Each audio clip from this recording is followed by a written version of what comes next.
Buenas noches a todos. Reciban un cordial saludo de parte del Café Jurídico Derecho y Sociedad. Les damos la bienvenida a los diálogos jurídicos. Mi nombre es Mayra Cuba Inostroza, miembro de este círculo académico, y esta tarde estaré a cargo de la moderación. En esta oportunidad contamos con la participación del doctor Julio César Salomé Castro, a quien agradecemos la gentileza que ha tenido para acompañarnos esta tarde. El doctor Salomé es abogado por la Universidad Peruana Los Andes, egresado de la Maestría de Derecho Constitucional de la Universidad de San Martín de Porres. Asimismo, es docente en los cursos de Derecho Constitucional y Derecho Constitucional Procesal.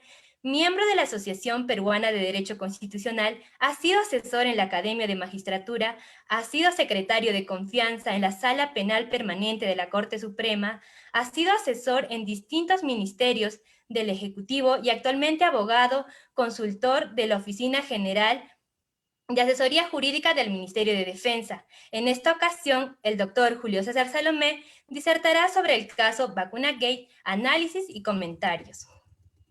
Cabe señalar que la dinámica de este diálogo jurídico consiste en dos etapas: la disertación y la ronda de preguntas.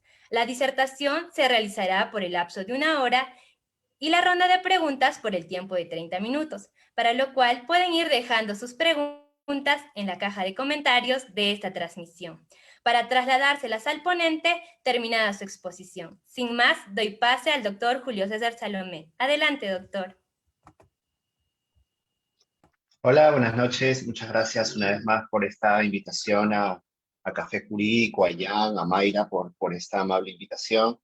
Quería en estos minutos, conforme al reto que me han impuesto ustedes, hablar sobre el impeachment, sobre el juicio político y específicamente hablar algunas cuestiones con relación al caso Vizcarra. Obviamente, desde un punto de vista estrictamente jurídico, no desde un punto de vista político, así que espero yo que con lo que podamos conversar aquí se puedan aclarar algunas dudas con relación a esta institución que está en nuestra Constitución es histórica y que hoy también está regulada o prevista en los artículos 99 y 100 de la Constitución, pero que por su falta de uso o por su infrecuente uso, vamos a decir, no siempre se conoce sus alcances y por tanto esta es la finalidad, digamos, de este café, de esta charla para compartir con ustedes. No tengo una muy pequeña presentación que quisiera por favor compartirla. Voy a tratar de compartirla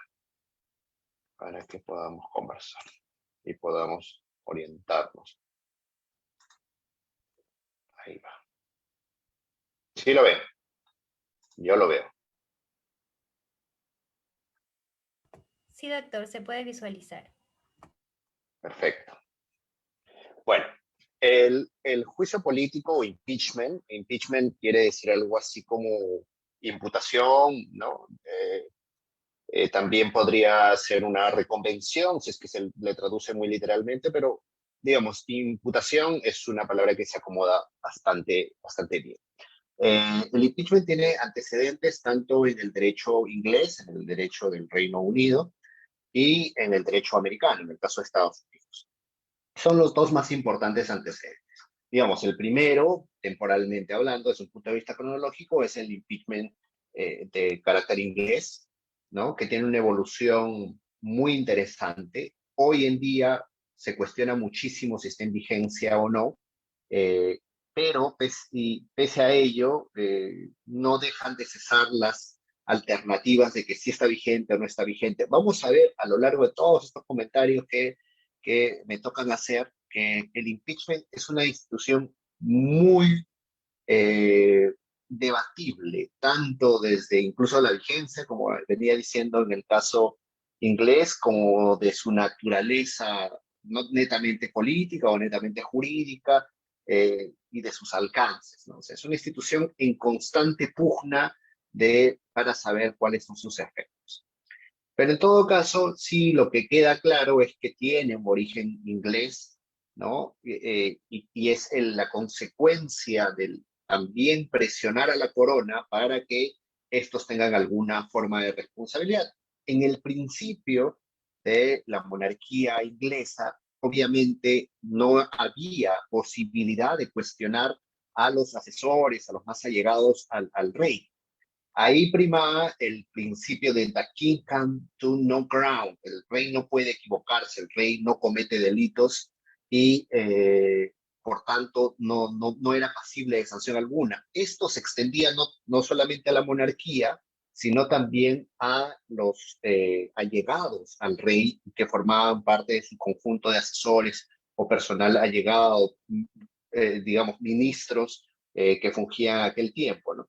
Sin embargo, la historia siempre curiosa y siempre muy respetada, muy institucional desde el plano de las costumbres en Inglaterra, va cambiando cuando el Parlamento, todavía incipiente, todavía no como el Parlamento que conocemos hoy, ¿no? Los varones que ya se formaban y que ya tenían un palacio, que era Westminster, eh, se van conglomerando y van exigiendo al rey, a Jacobo, en rigor, que haga responsable a alguno de sus funcionarios, ¿no? Y finalmente esto en 1376, es decir, antes de la Revolución Gloriosa, como les digo, un parlamento ya formado, pero no totalmente como lo conocemos hoy, es que logra acusar por primera vez a un exfuncionario de la corona por fraude y malversación.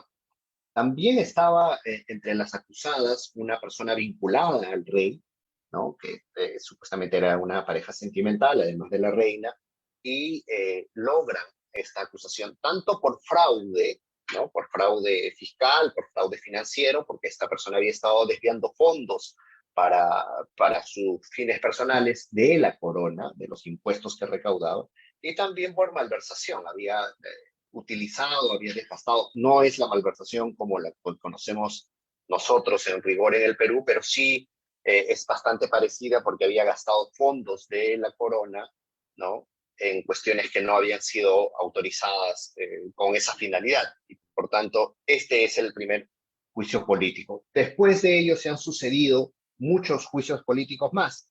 Hay una vieja leyenda, digamos, que incluso que señala que el juicio político podía llegar a disponer que el funcionario juzgado merezca la muerte. Eso no es tan correcto.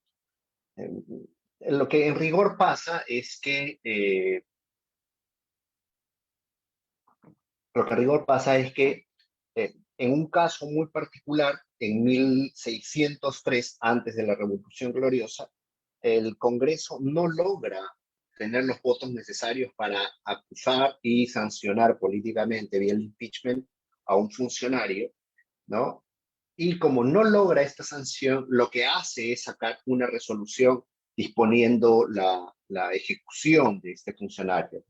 Entonces, por tanto, no era por vía del impeachment que se logra, o del juicio político que se logra esta condena, sino a través de otro procedimiento que no tenía nada de parecido, ¿no?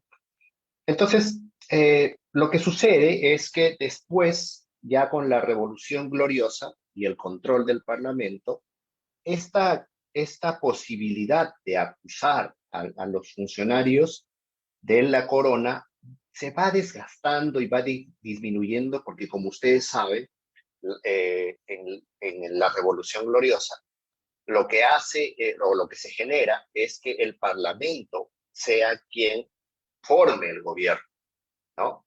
El gobierno es formado por un primer ministro que es elegido por el Parlamento. Y por tanto, ese primer ministro es el que forma el gobierno. Entonces, como hay control sobre ellos, ¿no? Lo que prima ahí no es ya el impeachment o la acusación, sino la censura, ¿no? O sea, la posibilidad de cuestionar la labor del primer ministro y, consecuentemente, votarlo, retirarlo del cargo. En la doctrina justamente inglesa se señala que esto ha evolucionado así porque el impeachment era muy destructivo, ¿no? Era un proceso muy radical, ¿no? Y además que ahora, con esta modificación de que el Congreso, el Parlamento es el que forma el gobierno, es innecesario. Entonces cayó casi en desuso. Por supuesto que hubo varios intentos de acusación, o perdón, de impeachment, ¿no? Y que ya no resultaron después de esta época en el que, de la Revolución Gloriosa. Lo cierto es que estos intentos de seguir con la acusación, con el impeachment o con la acusación de tipo político, o el juicio político, no resultaron y por eso es que en 1999 el Comité Conjunto de Privilegios Parlamentarios, que es una comisión muy especial que se formó en el Parlamento para verificar si es que esta institución estaba viva o no, concluyó en un informe que ya esta institución había pasado en desuso y que constitucionalmente no existía. Recuerden ustedes que ya no tiene una constitución escrita técnicamente, es un conjunto de costumbres, de algunas disposiciones que sí están recogidas en distintos instrumentos, y entonces esta comisión indagó, averiguó si es que existía o no esta institución en vigencia en Inglaterra. Y se llegó a la conclusión de que no. O sea, hasta ahí, digamos, se pensaría que ya no hay más fuerza. Sin embargo, en el 2004, con motivo de la invasión Irak, con motivo después de los atentados del 11 de septiembre en Estados Unidos, ¿no? Y de la supuesta mentira en la que había incurrido Tony Blair, que era el, el presidente del Consejo de Ministros o el, el jefe de gobierno, ¿no? De Inglaterra. Con motivo de esa supuesta mentira se hacen intentos bastante fuertes, muchas declaraciones y algún intento de pasarlo por impeachment, por juicio político, pero que finalmente no llega a alcanzar los votos necesarios para eh, eh, pasar o iniciar este proceso, ¿no? Pese, insisto, a que ya existía esta posición del Comité Conjunto de Privilegios Parlamentarios, que esta institución no existía más, ¿no? Y ahora también, en el 2019 nada más, con motivo del Brexit y del escándalo que generó esta posibilidad, eh, Boris Johnson, que es el presidente del Consejo de Ministros o el premier actual en Inglaterra, dijo que no iba a respetar el calendario que había previsto el Parlamento para la salida ordenada, digamos, de Inglaterra, de este pacto entre naciones, del Brexit. Y entonces, con motivo de estas declaraciones, muchas fuerzas en el Parlamento pretendieron iniciar también un impeachment que tampoco llegó a progresar. Este es entonces, así está el estado de la cuestión en Inglaterra. O sea, un lugar basado en muchas costumbres, pero que pese a que ya hay un informe, digamos, contundente y aprobado por el propio Parlamento de su inexistencia, siempre hay estas voces de retorno a este procedimiento. ¿Qué pasa, además de esta breve introducción histórica, en Inglaterra? ¿Qué carácter tenía el impeachment cuando existía, digamos, o cuando estaba en uso frecuente? Era netamente político. No tenía una finalidad jurídica, no era un juicio eh, ante un tribunal y era juzgado por faltas que el Parlamento consideraba que se habían cometido. No tenía una reglamentación criminal, es decir, no estaba vinculado a un delito necesariamente. Como en la mayoría de impeachments que se han dado en Inglaterra, había cargos jurídicos, cargos delictivos de por medio, pero que son irrelevantes desde un punto de vista del Parlamento o de la votación que existía en el Parlamento. Lo que interesaba ahí es que se había cometido una falta, ¿no? que el, el Parlamento consideraba eh, eh, muy fuerte, ¿no? Independientemente, insisto, si era delito o no, y lo que se juzgaba es esa falta, algo que podía atentar contra la moral, contra la corona, contra la administración, bienes muy genéricos y que no tenían esta especificidad que se le puede pedir a un juicio criminal, a un juicio de naturaleza penal. Además, otra característica interesante del régimen inglés es que tenía dos modalidades, tanto renovador como sancionador. ¿Qué quiere decir esto? Que podía ser tanto para sacar al funcionario que estaba todavía en actividad y la finalidad única era cambiar al funcionario, ¿no? O sea, que el funcionario sea despedido, se vaya, sea retirado y entre otra persona que no había dañado a la administración, pero también podía ser contra alguien que ya no era funcionario. Bien, entonces ahí no hay nada que renovar, ya el funcionario no está, ¿no? Y pese a eso, también existía este carácter sancionador, ¿no? O sea, inhabilitar a la persona, ¿no? De tener una condena, digamos, de tipo parlamentario para que no pueda ejercer más la función pública. Tanto el modelo renovador como el sancionador existieron en el impeachment inglés, hoy en más o menos desuso, como les había dado cuenta, aun cuando hay siempre estas intentonas, ¿no? Como en el caso de la invasión esta, o de la mentira que había dicho Tony Blair para invadir otro país en base a esto de que supuestamente tenían armas de destrucción masiva, ¿no? Y que justificó que él y Bush hagan este ataque, ¿no? Por otro lado, tenemos el impeachment americano, que ya está más presente, está vigente, ¿no? Y que, digamos, en términos actuales, sí es utilizado. Seguramente todos conocerán, por ejemplo, el impeachment que ha sufrido el expresidente de los Estados Unidos, ¿no? El más reciente. Sobre este modelo hay que decir que es un poco más reducido que el impeachment inglés. Tiene características un poco distintas.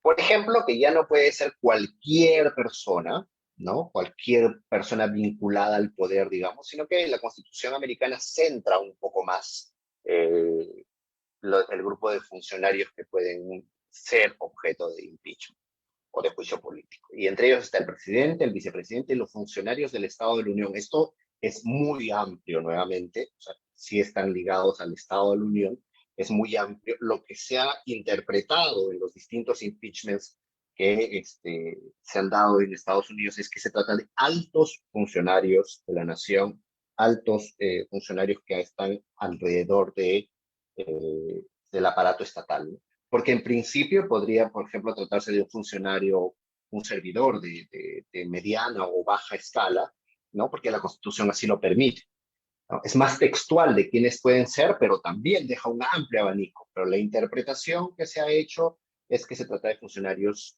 altamente calificados, ¿no? Para la nación, que se desempeñan. O sea, no se arma un impeachment, digamos, para despedir a un marín, para despedir a una secretaria o para renovar en un cargo a un director de alguna institución. No, se arma contra funcionarios de alta jerarquía como un secretario de una cartera ministerial, que allá no existe el nombre de ministro, sino de secretario, ¿no?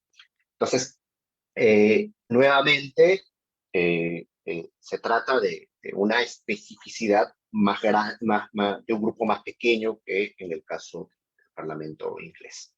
Su carácter, en principio, hasta lo que ha sucedido a la fecha, ¿no? Salvo el último caso de Trump, que ahora lo comentaré, es renovador. Es decir, no tiene un carácter sancionador. Si es que el funcionario no está más, ya renunció o ya ha abandonado el cargo, en dicho caso ya el procedimiento no continúa más, ¿no?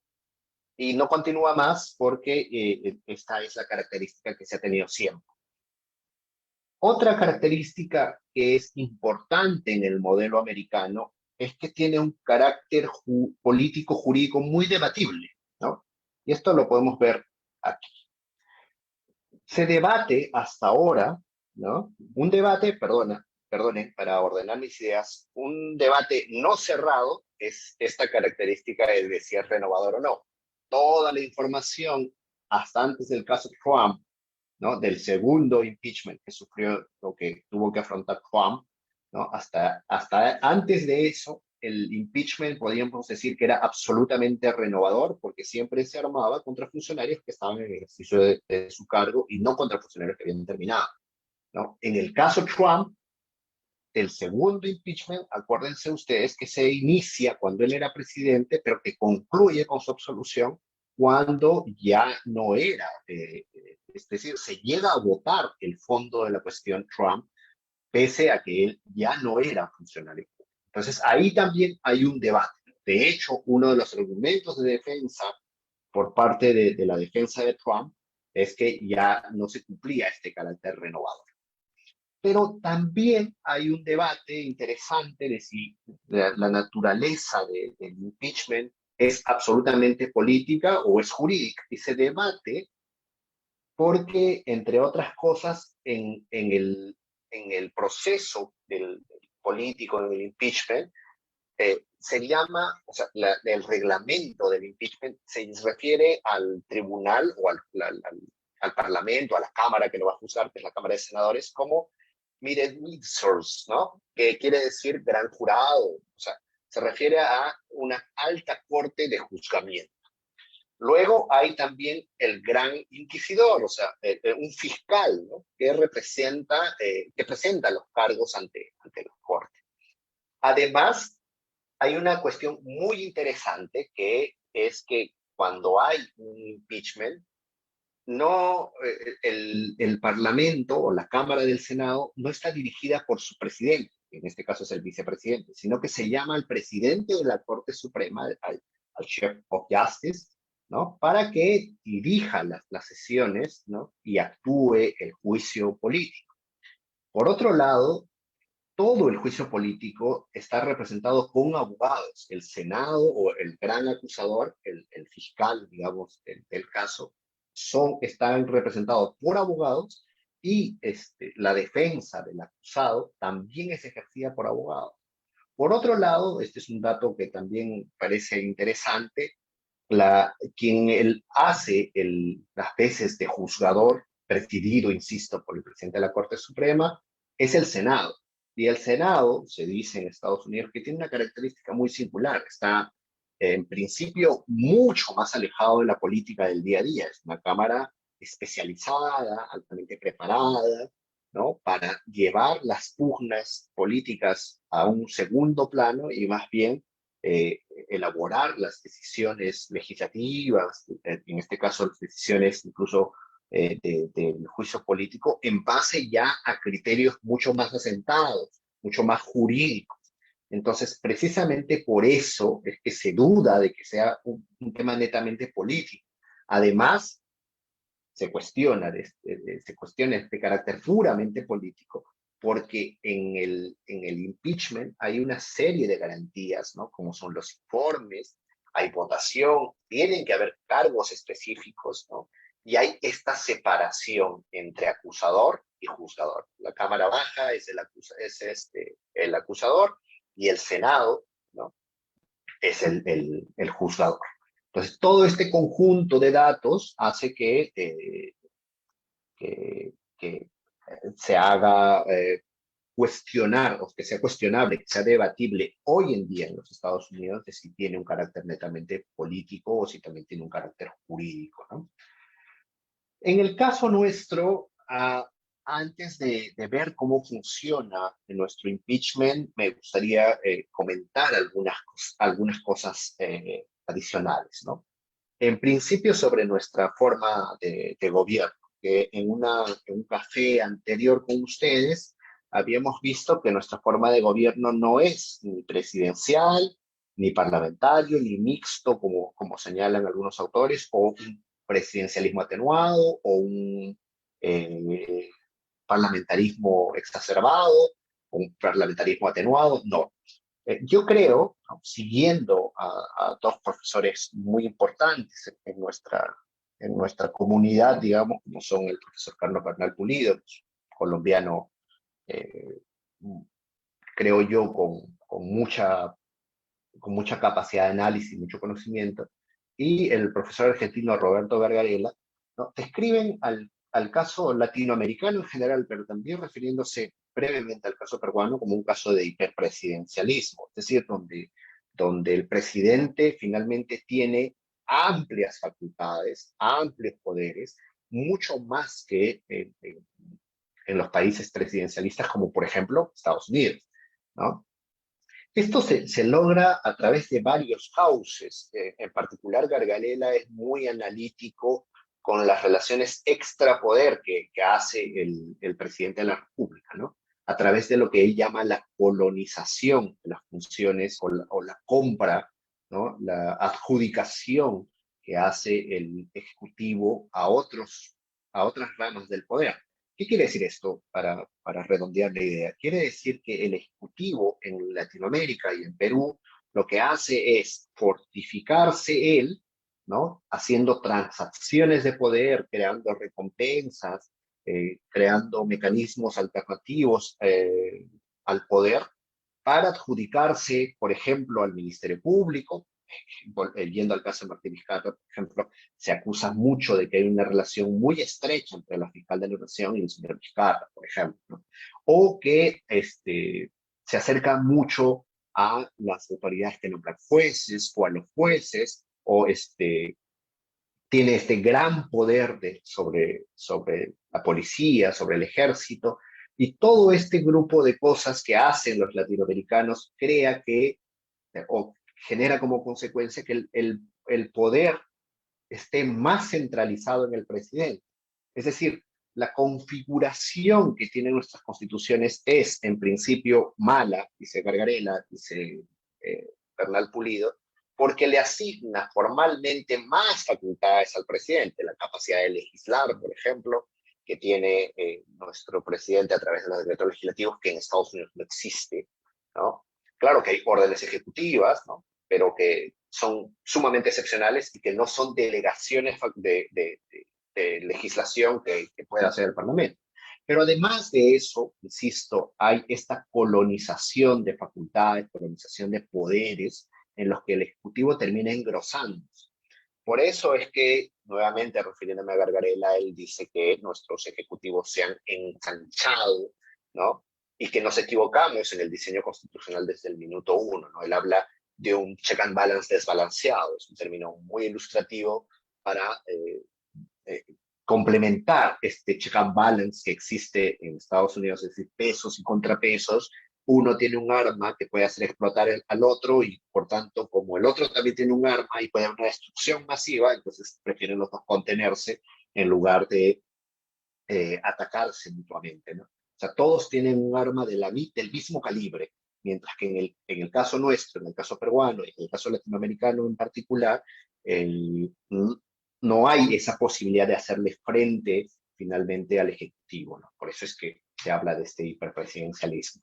Pero como consecuencia también de nuestro hiperpresidencialismo, Carlos Bernal Pulido llega a una conclusión notable, muy importante, refiriéndose en particular al caso chileno, pero sin duda también muy brevemente y apostando al caso peruano, que por ello, sin duda, perdón, el caso colombiano, es que los tribunales constitucionales en Latinoamérica han tomado muchísimo poder, han sido una tabla de salvación en muchos casos y se han vuelto ese contrapeso que necesitaba el Ejecutivo, ese contrapeso que necesitaba este ensanchamiento de poderes, es decir, ha hecho las veces en nuestro país y en otros países de una segunda cámara, ¿no? Limitando el poder del Ejecutivo. Así que la presencia de los tribunales constitucionales quiere volver un poco al cauce, al check and balance que nunca existió en nuestra Constitución, pero que eh,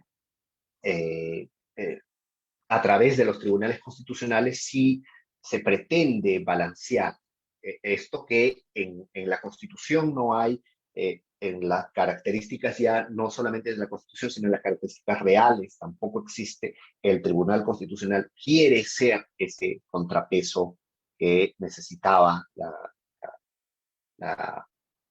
la vida constitucional de una nación. Bien.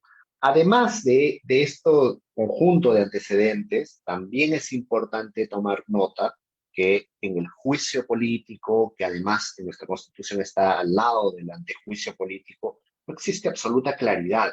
hay mucho por interpretar, hay mucho trabajo por hacer desde el plano de vista constitucional, el plano de vista de la interpretación constitucional, y esto se genera porque en nuestra Constitución hay normas, o sea, se han insertado normas, y nuevamente aquí debo seguir al profesor Gargarella, se han insertado normas que une distintas visiones, unen distintas formas de control de poder y unen distintas ideologías incluso. Por eso es que en nuestra Constitución, por ejemplo, se resguarda el derecho a la libertad religiosa, pero a su vez se declara que hay apoyo a una confesión, que es la católica, ¿no? Entonces, hay una serie de cuestiones que son sobrecargadas en la Constitución, porque se pone todo tipo de instituciones. Recuerden ustedes, pero eso es que me quería detener en esto, que en nuestra Constitución hay vacancia, hay juicio político, hay cierre del Congreso, hay censura, hay muchos mecanismos que, insisto, por ejemplo, en el caso inglés, se dejó de lado el impeachment y solamente se quedaron con la censura, ¿no? En Estados Unidos, por ejemplo, no hay vacancia, ¿no? Pero acá hemos unido todas las herramientas, ¿correcto?, para darles a cada uno un contenido que a veces puede ser muy sobrecargado. Sobre este tópico específicamente hay que decir que aun cuando hayan normas que en principio son contradictorias, ¿no? Lo que debe hacerse desde la interpretación constitucional es armonizar esto. Hay un principio muy bello que se llama unidad de la Constitución y concordancia práctica, ¿no?, que nos permite o que en realidad nos exige hacer una práctica, una interpretación constitucional que armonice estos principios y que se vuelvan no contradictorios aun cuando formalmente lo son, aun cuando ideológicamente, por ejemplo, terminen repeliéndose el Tribunal Constitucional o el juez constitucional o el intérprete de la Constitución, en suma, debe adoptar una conducta que lleve a cada institución a un cauce que no se contraponga con el otro. Creo que esa es un poco la tarea de entender qué nos diferencia la vacancia del antejuicio o del juicio político o por ejemplo, de la censura para el caso de los ministros, ¿no? Esa es un poco la labor que queremos realizar en estos minutos que nos tomamos para ver cómo llega nuestro juicio político y cómo se encausa, cómo se enmarca dentro de lo que la Constitución o dentro de lo que la interpretación constitucional de nuestra Constitución de 1993 nos permite. Así las cosas, yo creo que nuestro juicio político tiene un carácter netamente político, pero con un procedimiento jurídico, ¿no? O sea, la conducta debe tratarse de una infracción que se detecte o que sea ubicada dentro del contexto político. ¿Qué quiere decir esto? Que hay una amplia facultad del Parlamento, hay una amplia facultad del Congreso para interpretar cuál ha sido la infracción constitucional. Por supuesto que es bastante amplio porque aquí tendría, por ejemplo, la posibilidad de decir se ha infringido el deber de cuidar la vida, en el caso de Vizcarra. ¿Por qué? Porque a través de la vacuna que él se hace y esta supuesto incluso arreglo con la empresa y la demora que ha generado esto para el proceso de vacunación y el cierre de contrato para la llegada de las vacunas, es una situación que se puede captar en perjuicio de muchos derechos fundamentales y por tanto ahí está la infracción constitucional, es decir, citar una disposición constitucional que se ha vulnerado, ¿no? En este caso puede ser el derecho a la salud, insisto, el derecho a la vida, ¿no? Tiene el Congreso entonces, para redondear ideas, un amplio abanico de posibilidades para detectar la infracción constitucional. Esto podría ser endeble, ahora lo vamos a ver con motivo del principio de tipicidad, pero en todo caso, sí, como regla o como está la cuestión en este momento, tiene esta amplia facultad de ubicar la infracción constitucional, pero tiene que haberla, tiene que citarse. Creo que es parte de lo que corresponde porque la Constitución exige que exista una infracción constitucional. Pese a que la cuestión es netamente política, sí tiene un procedimiento reglado, un procedimiento que creo yo es bastante garantista, tiene un procedimiento muy permisivo para que se cumpla el derecho a la defensa, para que se cumpla el derecho a la imputación incluso necesaria por parte del acusado, ¿no? Entonces, si bien, para concluir, si bien tiene un carácter político en cuanto a la infracción y a la detectación, a la ubicación del mismo, a la detección, tiene a su vez, a su turno, un procedimiento jurídico muy específico, muy reglado, con competencias determinadas, con derecho a la defensa, con derecho a conocer los cargos como manifestación, evidentemente, derecho a la defensa. Adicionalmente, nuestra Constitución permite tanto un juicio político renovador, es decir, para sacar del cargo a una persona e inhabilitarlo, o sancionador, a diferencia de lo que pasaba, por ejemplo, en Estados Unidos y esta contienda que había. Nuestra Constitución sí dice que puede ser el funcionario en ejercicio de funciones o aquel que ya haya sido separado incluso hasta los 10 años de haber sido separado. Eh, en este aspecto en particular, entonces sí ubicamos a un juicio político, tanto por renovación como sancionador, que se parece mucho al clásico impeachment inglés, ¿no? Diferente, en cambio, al caso americano, salvo el asunto Trump que hemos comentado hace unos minutos. La Constitución también se refiere a que tienen que ser funcionarios determinados, ¿no? El presidente, eh, los miembros del Congreso, los miembros del Tribunal Constitucional, los miembros de la Corte Suprema, ¿no? Hay algunas deficiencias, por ejemplo, que han sido detectadas oportunamente por el Tribunal Constitucional, que deberían ser también objeto de impeachment el defensor del pueblo, que no se encuentra, y también los miembros del Jurado Nacional de Elecciones, ¿no? Son dos deficiencias que se han detectado, creo que yo, correctamente en nuestra Constitución.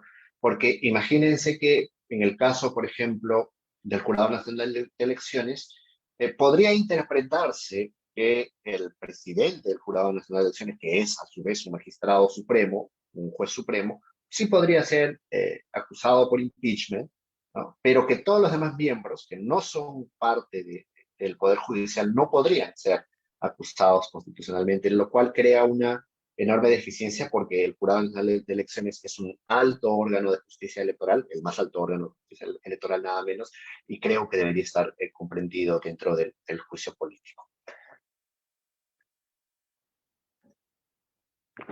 Hay una cuestión muy importante adicionalmente que se relaciona con el principio de tipicidad.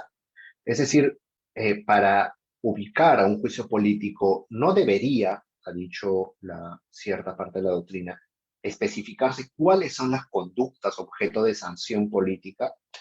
Sobre esto, incluso ha existido una sentencia del Tribunal Constitucional que ha exhortado a tipificar estas faltas. El Congreso no lo ha hecho, no ha tomado posición sobre esta declaración y yo particularmente considero que no deberían existir con absoluto rigor una tipicidad de estas faltas porque se trata de una cuestión que creo que es subsanada al encontrar adecuadamente, que sí me parece un requisito importante, cuál es el artículo o el texto o la parte del texto constitucional que se ha vulnerado, ¿no? O sea, qué derecho, qué función, qué garantía se ha vulnerado. Creo que con eso basta para que exista una sanción de esta naturaleza política.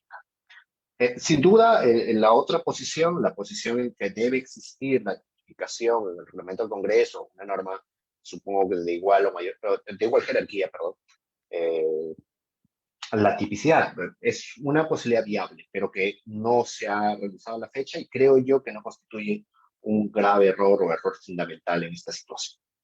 Eh, Insisto, debería haber infracción a la Constitución, ¿no? En el caso del presidente de la República hay que hacer una anotación muy particular, ¿no? Que debe tratarse de hechos cometidos durante la función. ¿Por qué? A diferencia de los otros funcionarios, ¿no? En el caso del presidente de la República también tenemos el proceso de vacancia, ¿no?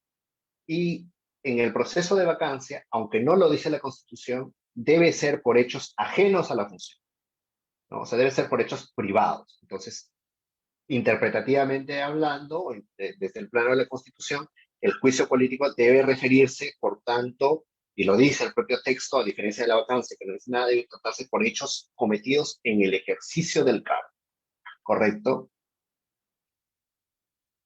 Hola, ya no veo, ¿me escucha?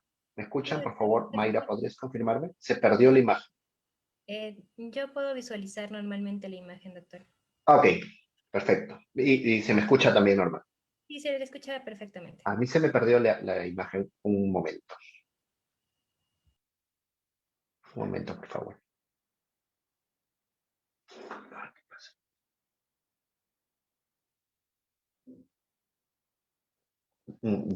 Ya veo la imagen, pero no sé qué pasó. Bueno, continúo entonces. Habíamos hablado también que el juicio político tiene una estructura jurídica muy interesante y que está regulada en el artículo 89 del Reglamento del Congreso. Es una disposición bastante larga, un artículo enorme, pero que regula de forma adecuada, de forma completa, diría yo, el procedimiento del juicio político, ¿no? Que inicia, y esto lo mismo es aplicable solamente con distinción al momento de la votación, ¿no? Para el antejuicio político, que es una cuestión totalmente distinta. Esto es un juicio político, lo determina solo el Congreso y no hay más instancias, ¿no? A diferencia del antejuicio, que es una prerrogativa adicional para, para los altos funcionarios, para que antes de que sean denunciados por el Ministerio Público, por la Comisión de Delitos, ahora sí, pasen por una autorización del Congreso, quien ve, analiza si no hay intervención política o si no hay motivos políticos detrás de esa denuncia. Entonces, ese es el antejuicio. El mismo procedimiento, salvo la votación, es aplicable para el antejuicio también. También está en el artículo 89. Pero en este caso, hablando del juicio político, el procedimiento es este. Hay una denuncia y esta denuncia es remitida directamente a la Subcomisión de Acusaciones Constitucionales del Congreso, que es una subcomisión conformada por miembros de la Comisión Permanente, ¿no? Los miembros de la Comisión permanente son 25, de ahí sale los miembros de la Subcomisión de Acusaciones Constitucionales, de entre sus miembros, y esta subcomisión recibe la denuncia, la califica, son 10 días para calificarlo, y una vez calificada hay un informe. Este informe es votada, pues, es aprobado por la subcomisión y es elevado a su vez a la comisión permanente, ¿no? La comisión permanente analiza si es que hay una causa viable o no en base al informe, porque el informe podría recomendar también el archivo, por ejemplo. No hay ningún elemento que conduzca a entender que hay una infracción constitucional y por tanto solicita o informe el archivo y la comisión permanente podría votar en consecuencia por el archivo. Si es que discrepa, podría solicitar o ordenar podría solicitar un informe adicional o podría ordenar que haya una investigación, ¿no? Que exista una investigación. Pero por lo general el informe es aprobado, es coherente con lo que informa la subcomisión. Y en caso de que la subcomisión haya calificado de que debe existir una investigación, ¿no? La comisión permanente también la debate, vota y ve el informe de calificación que ha elaborado la Subcomisión de Acusaciones Constitucionales y le da un plazo máximo de 15 días que dice el reglamento puede prorrogarse. No dice por cuánto se puede prorrogar. Por lo tanto, a veces la prórroga puede ser más larga que el plazo original, aunque suene poco razonable. Pero no existe disposición específica que el plazo se duplicará o será como máximo el del plazo originario. No existe esa disposición. Entonces, en la subcomisión, en el caso de que se haya aprobado o se haya calificado, se haya aprobado el informe de calificación de la subcomisión y se haya dado un plazo para realizar investigaciones, es en la subcomisión en la que se notifica este informe de calificación, los cargos que se le está imputando a la persona, y esta persona tiene la posibilidad de hacer descargos, ¿no? En el plazo de 5 días hace descargos, documentarios, cita testigos o acompaña a los medios probatorios que consideren necesarios. Después de este descargo hay una audiencia, ¿no? En la audiencia pueden haber testigos, peritos, es como un mini juicio, se presentan las disposiciones y rigen ciertamente algunas reglas de un juzgamiento jurídico, de un juzgamiento correcto, porque hacen tanto primero la intervención los denunciantes, exponiendo su denuncia, sus alcances, los descargos del denunciado, se inicia la presentación de la prueba por parte del denunciante, ¿no?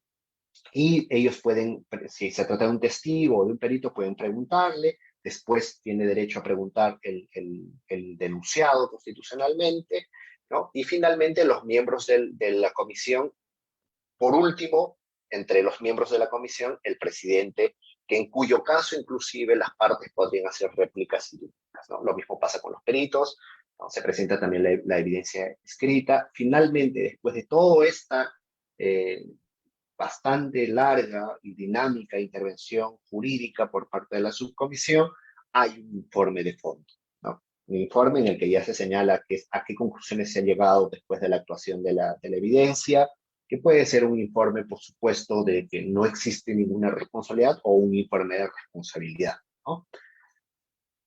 Con esto, este informe es votado en la subcomisión, nuevamente es elevado para el debate en la comisión permanente. La comisión permanente, si la aprueba, ¿no? Ya pasa, ahí sí es elevado al consejo directivo, es decir, el comité, el consejo que está conformado por todas las bancadas, pero con distintos grados de representación según el número de congresistas que tenga cada bancada, y son los que determinan qué pasa y cómo se prioriza la agenda del Pleno del Congreso.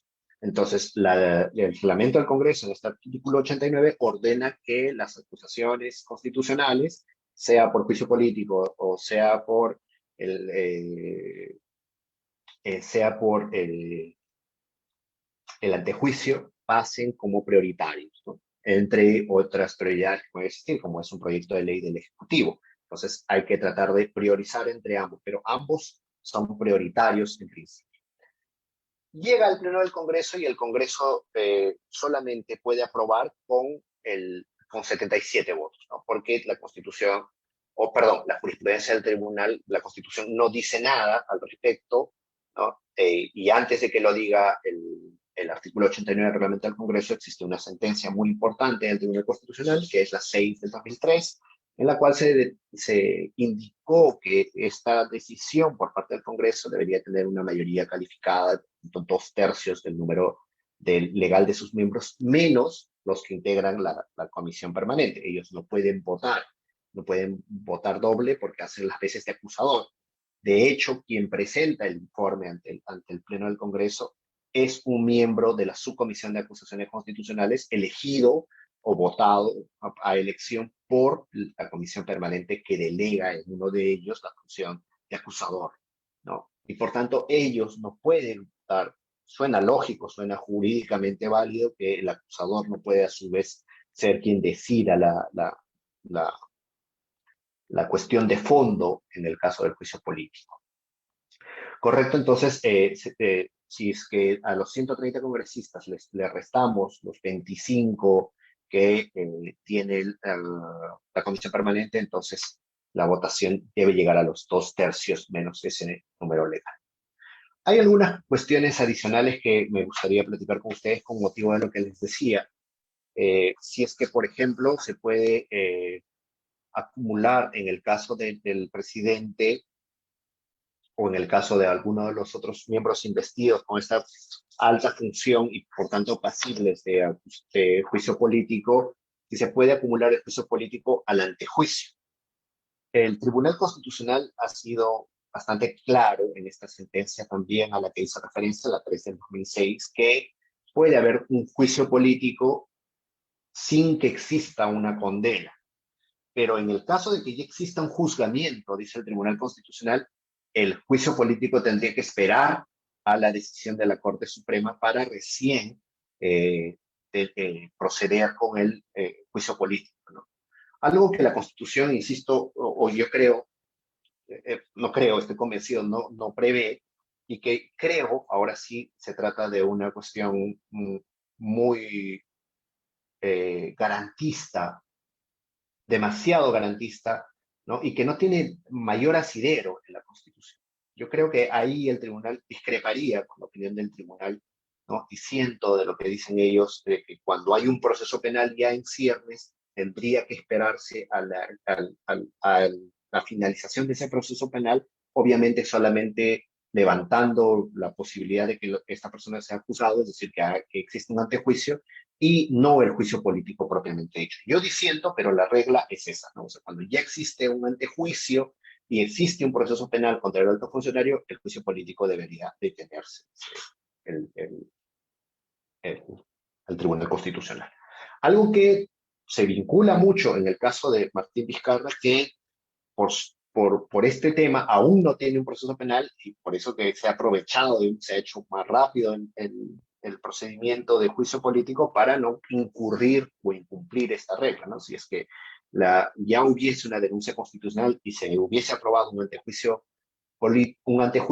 en el Parlamento, ya el juicio político hubiera tenido que suspenderse conforme a las reglas del Tribunal Constitucional.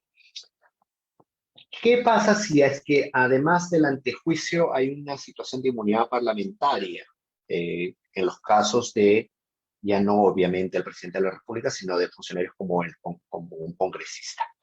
Recuérdense que aquí sí no se pueden acumular porque el juicio político es por una infracción a la Constitución, mientras que el levantamiento a la inmunidad parlamentaria se realiza por delitos que se han cometido en situaciones que no tienen que ver con una infracción constitucional, sino con hechos que se han cometido antes de que el parlamentario haya asumido el rol de congresista, ¿no? Ahora, o sea, delitos comunes, delitos que no se mezclan con motivo de sus funciones, sino delitos comunes, por ejemplo, en el caso Mamani, qué sé yo, que no ha sido cometido en el ejercicio de la función de congresista. Finalmente, ya solo para terminar, ¿por qué lo tenemos que distinguir de la vacancia presidencial? Habíamos dicho que el juicio político se hacía con motivo del ejercicio de la función del presidente. Y en cambio, la vacancia por incapacidad moral entonces tendría que ser por un hecho privado, ¿no? En cuyo caso también aquí sí se mezclan, por eso es que es muy importante distinguirlos, tendría que ser por reglas contrarias a principios constitucionales que están recogidas evidentemente en la Constitución, pero que son reglas morales públicas, como no faltar a la verdad, como no cuestionar situaciones básicas de dignidad humana, eh, cuestiones también que son principios constitucionales. Insisto, debe tratarse de un hecho absolutamente realizado de forma aislada de la función pública, porque en cuyo caso aplicaría el juicio político, ¿no? Y un último dato que debería presentarse en la vacancia por incapacidad moral es que debe tratarse de un dato o de un hecho altamente verificado, ¿no? No puede tratarse de un hecho genérico, de un hecho incipiente, de un hecho que aún no ha sido demostrado. Como se trata de una grave decisión y además está previsto en una norma constitucional que es muy objetiva, tiene causas muy objetivas, como es la muerte, como es un defecto o una enfermedad física muy grave. Entonces, también para la incapacidad moral debe tratarse una cuestión absolutamente verificable, objetiva y demostrable. Esto nos permite, insisto, separarlo del juicio político que sí es ejercido o que sí es realizado, perdón, en el ejercicio del cargo, ¿no?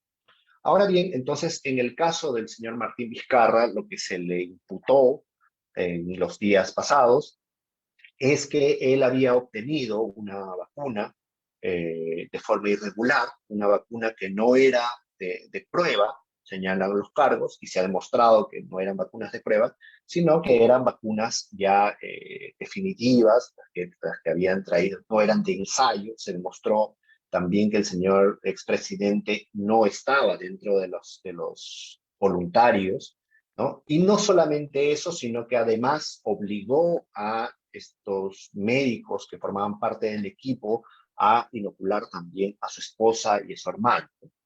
Desde el punto de vista de la infracción constitucional, se ha detectado, justamente se ha citado en la infracción constitucional el derecho a la salud, la exposición de la salud de las personas que no han podido acceder a una vacuna en lugar del señor, además de la poca claridad en su gestión, ¿no? Que es un mandato constitucional que sin duda se desprende del artículo 43 de la Constitución, que nos habla del correcto ejercicio del funcionario público, y además del derecho a la salud, que ya les venía diciendo, en la exposición de la vida de las personas que no podían inocularse. Desde el punto de vista del procedimiento jurídico, también ha estado bastante correcto. La subcomisión ha trabajado de forma muy adecuada, creo yo, en este caso, y ha realizado todas las etapas del procedimiento de juicio político, que creo yo ha sido de forma muy correcta. Quizá lo que va a haber cuestionamientos es que no se le permitió al abogado defensor hacer descargos, una defensa técnica al momento de la realización del Pleno del Congreso. Sin embargo, el artículo 89, que ya hemos conversado bastante, señala que cuando no se presenta el abogado defensor, como en este caso que no se presentó, porque ellos mismos pidieron la modificación de la fecha, a lo que el Congreso accedió, pero después pidieron nuevamente un aplazamiento por una citación del Ministerio Público el Pleno del Congreso determinó que esto ya no era viable porque ya se había dado inclusive la modificación a pedido de ellos, por lo tanto, de conformidad con el artículo 89, que permite a la mesa directiva, con votación del Pleno del Congreso, calificar si es que está justificada o no la ausencia, determinó que no estaba justificada y continuó con el Pleno del Congreso. Yo creo que esto igual se va a cuestionar por parte de la defensa del señor Vizcarra, con motivo de una supuesta alegación de derecho a la defensa que creo yo no se presenta. Y otra cuestión que será debatible sin duda será la tipificación de la infracción constitucional, ¿no? Este debate, que como ya hemos hablado, hay un sector importante de la doctrina que señala que las faltas deberían estar taxativamente enumeradas para saber cuáles son al momento de la infracción constitucional en la que nos habla la Constitución. Creo que estos serían mis comentarios sobre el juicio político. Pasaríamos, en todo caso, con la venia de Mayra a las preguntas, si es que las hay. Muchas gracias. Muchas gracias, doctor, por su interesante y provechosa disertación. Ahora pasaremos a la ronda de preguntas, las cuales han sido seleccionadas durante la transmisión. La primera pregunta la formula Kevin Gallegos y nos dice, en su condición, el juicio político al exmandatario Martín Vizcarra se ha desarrollado acorde a nuestro ordenamiento jurídico. La inhabilitación del expresidente por 10 años puede ser apelado. ¿Frente a qué organismos? Esa sería la pregunta, doctor. Sí, con relación a lo primero, creo que ya lo veníamos diciendo, yo creo que sí ha sido ajustado al ordenamiento jurídico, el procedimiento se ha cumplido de forma bastante escrupulosa, la votación ha sido adecuadamente contabilizada, llevada. Yo creo que esta situación de la ausencia del derecho a la defensa está justificada por la normatividad que le permitía al Pleno del Congreso continuar pese a la ausencia de la defensa, porque había sido válidamente notificada, porque ya se había accedido a, a, a una modificación de la fecha. Entonces, creo que en el Pleno del Congreso específicamente se mencionó que el abogado no había sido lo suficientemente diligente como para tener en cuenta esta cita del Ministerio Público que supuestamente tenía el señor Vizcarra, entonces decidieron continuar. Yo creo que desde el plano del procedimiento está totalmente justificado. Ahora, es una pregunta muy, muy importante ver qué se puede hacer a continuación. No hay ningún recurso dentro del propio Congreso que sea viable para cuestionar a este mismo nivel la decisión, la resolución legislativa, ¿no? Que dicho sea paso se publicó ya, sino que lo que el mecanismo que cabe interponer es un proceso constitucional, un proceso de amparo que seguramente va a estar dedicado o dirigido a cuestionar la validez de este juicio político. Hay un muy buen argumento para cuestionar la tipicidad de las conductas. conductas, que es un debate muy vigente, muy patente dentro de la doctrina, ¿no? Podría ser un gran elemento. Terminada recién la vía constitucional, cuando eventualmente la pierda, podría acudir igual a un organismo internacional como la Corte Interamericana de Derechos Humanos, ¿no? Ese sería, digamos, el esquema. La resolución legislativa no podría ser cuestionada vía el proceso contencioso administrativo, por ejemplo. No cabe el proceso contencioso administrativo contra una resolución legislativa. Así que el único mecanismo que podría existir, o sea, la única vía que podría existir para cuestionar esta situación es el proceso constitucional de amparo. Esa tendría que ser la situación. Muchas gracias, doctor. Voy a pasar a hacerle la segunda pregunta. Y la formula Marian Tineo. Y nos dice, doctor, ¿qué principios se vulneran frente a un juicio político? Eventualmente se podrían vulnerar varios, ¿no? Si no hay una debida imputación, como la existió en algún momento cuando se intentó cuestionar la labor de los magistrados del Tribunal Constitucional en el 2016 por una sentencia que emitieron en el caso del Frontón, ¿no? Podría vulnerarse el derecho a la defensa cuando no se respeta el procedimiento preestablecido que prevé el reglamento con relación a las facultades del acusado, ¿no? Podría vulnerarse a su vez el principio de debido procedimiento y las reglas que forman parte de ello, ¿no? O sea, sí cabrían varias vulneraciones desde el plano de vista procesal. Desde el plano de vista de la tipicidad de las conductas, tendría que reiterar que es un debate abierto, ¿no? Es un debate que podría cuestionarse o no si es que existe una vulneración al principio de tipicidad. Al haber culminado con la ronda de preguntas, reiteramos nuestro agradecimiento al doctor Salomé por su predisposición para la realización de espacios de participación y discusión como estos. Doctor, ¿algunas palabras finales o recomendaciones quizá? No, muy agradecido, ¿no? Con ustedes nuevamente por esta invitación, sobre todo en un domingo que seguramente ya faltan un poco las energías y uno quiere ingresar renovado para el lunes. Les agradezco mucho el esfuerzo, agradezco nuevamente la invitación que me han hecho y espero que en una próxima oportunidad podamos conversar sobre otro tema, sobre cualquier otro tema. Gracias. Muchas gracias, doctor Salomé. En nombre del CAGSER se le hace extensivo el agradecimiento por habernos disertado el tema de las vacunas Gate, análisis y comentarios.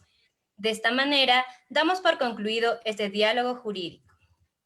No olviden ponerse en contacto con el café en sus distintas plataformas virtuales para tener más información de posteriores eventos. Nos pueden encontrar en Facebook, Twitter, Instagram, website y demás, como CAJDERS, Café Jurídico, Derecho y Sociedad. Asimismo, invitarlos a que sigan participando de los próximos diálogos jurídicos. Esto fue Café Jurídico, Derecho y Sociedad, acercando el derecho a la sociedad. Buenas noches.